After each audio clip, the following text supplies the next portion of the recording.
traz lá dados alarmantes mostrando que pela primeira vez na história a geração da humanidade, a geração que vem agora é mais burra do que a que existe.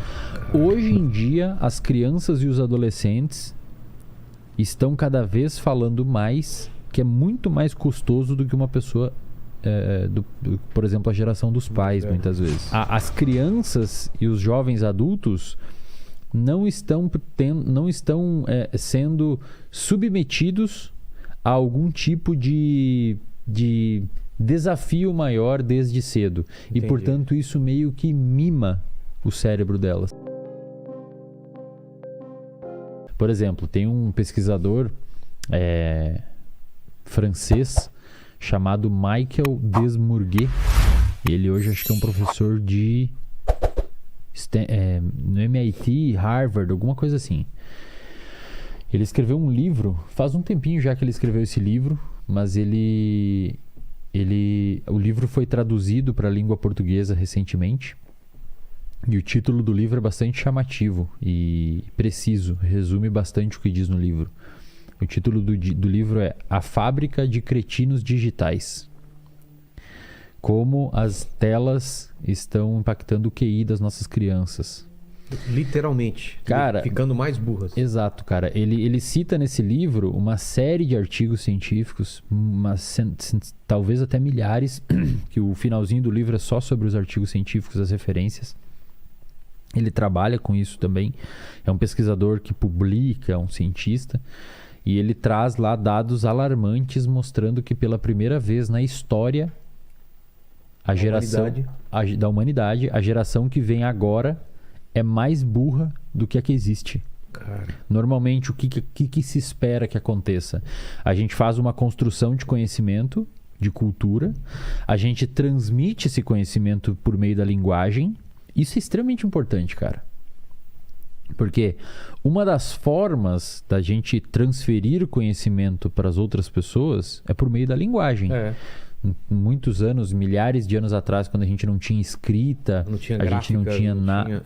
Como é que você fazia, cara? Você descobriu um novo conhecimento, então beleza, se eu pegar isso aqui e colocar X ingrediente de tal, X de não sei o que, vai sair isso daqui se deixar tanto tempo no fogo. Como que replicar isso? Como é que replica se você não pode passar para a pessoa num livro? E esse pesquisador, esse neurocientista, o Desmourguet, nesse livro, ele basicamente argumenta que mesmo a gente tendo hoje todas as ferramentas possíveis para transmitir para a próxima geração os conhecimentos que a gente... como nunca tivemos. Exatamente, cara. Na ponta do dedo você tem acesso a qualquer coisa. Uma das principais teses dele, que fica pano de fundo no livro, sempre quando vocês lerem um livro, tentam entender a tese pano de fundo do livro. O autor sempre quer estar defendendo um ponto e ele detalha e esmiuça os dados para defender aquele ponto. A principal tese pano de fundo desse pesquisador é que nós estamos sendo esmagados pelo nosso próprio crescimento. Ou seja, o nosso próprio peso está esmagando a gente. O que significa isso? A gente criou soterrado de informação. Exatamente, cara. Meu Deus. A gente criou tanta tecnologia, a gente facilitou tanto o acesso a isso, a gente criou tantas mídias diferentes, a gente criou tantos dispositivos acessíveis. Por exemplo, hoje uma pessoa de classe média tem um telefone, classe média baixa tem um telefone, tem TikTok, tem YouTube, tem Instagram, e as redes estão cada vez mais compactando as formas de transmitir conteúdo em janelas menores de tempo, então é 15 segundos, videozinhos e tal, que as pessoas estão cada vez menos tendo tolerância para conseguir consumir conteúdos que são um pouquinho mais densos. Como livros, por exemplo. Como livros. A gente não lê mais, né, cara?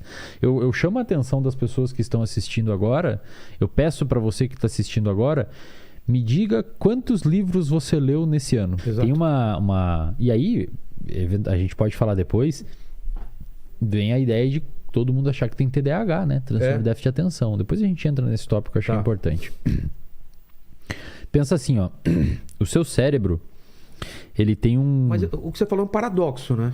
A princípio. O quê? Tem mais informação acessível e a gente tá ficando mais burro. É um paradoxo. Se tem mais informação, por que a gente ficando mais burro? É porque isso tá achatando?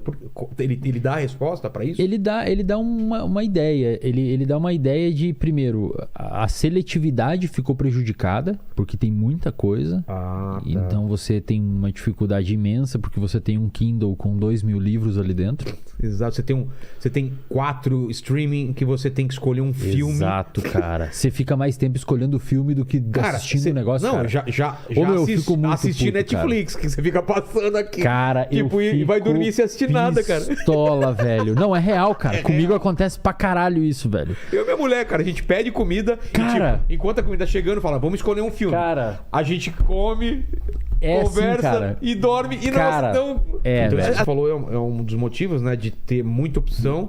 E antigamente tinha uma televisão, um jornal que filtrava as informações. Falava, o que você precisa saber tá aqui. Cara, hoje uma criança hoje de 10 anos tem mais acesso à informação em 2 dias que um idoso de 1800 em meia vida, velho.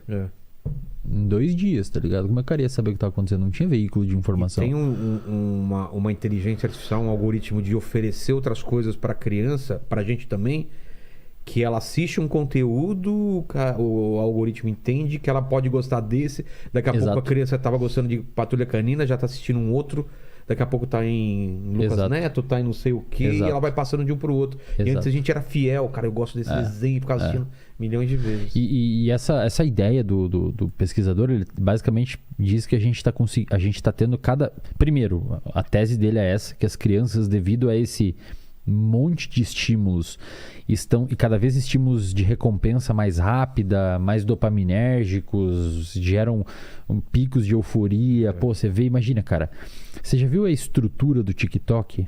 Não. O jeito que é o TikTok? Você já parou pra pensar? Vocês que tem TikTok... Não, eu já passei por lá, não gosto de TikTok, mas cara, eu sei como funciona. Ele é muito imersivo. Por quê? Ele não tem borda, cara. O vídeo tá na tela inteira. O vídeo tá na tela inteira. Texto, você não consegue título. sair. Não tem como sair, você só consegue ir pra baixo que tem outro vídeo. E se você ele te sair, prende como ali. faz? Não é tipo o Instagram que você tem ADM. Tá. Ele é projetado pra te deixar mais dentro do vídeo.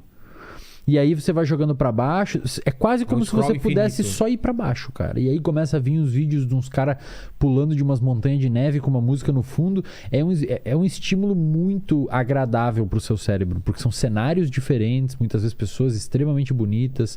Eu tenho um TikTok que eu divulgo lá os meus cortes. Tem esses dias eu abri uma live lá pra testar. E o bagulho tem um filtro que eu nem pedi. Tipo assim, ele me deixou mais bonito automático. É cara. mesmo? É todo um esquema organizado para deixar o ambiente extremamente agradável e deixar você preso dentro dele. Alegre e agradável. Inclusive tem pesquisas que já saíram mostrando que o TikTok dá picos de neurotransmissores envolvidos com fixação no conteúdo. E gera um certo tipo de aprisionamento ali da atenção do sujeito. Então, assim, a tese desse pesquisador, ele fala assim, cara, como a gente está tendo cada vez mais conteúdos rápidos, relativamente superficiais, por conta de uma inerência à velocidade do conteúdo, as crianças e os jovens adultos não estão sendo submetidos a algum tipo de desafio maior desde cedo. Entendi. E, portanto, isso meio que mima o cérebro delas. Faz sentido. Tem uma coisa que eu gosto de falar que eu chamo de percepção de esforço. O que é percepção de esforço?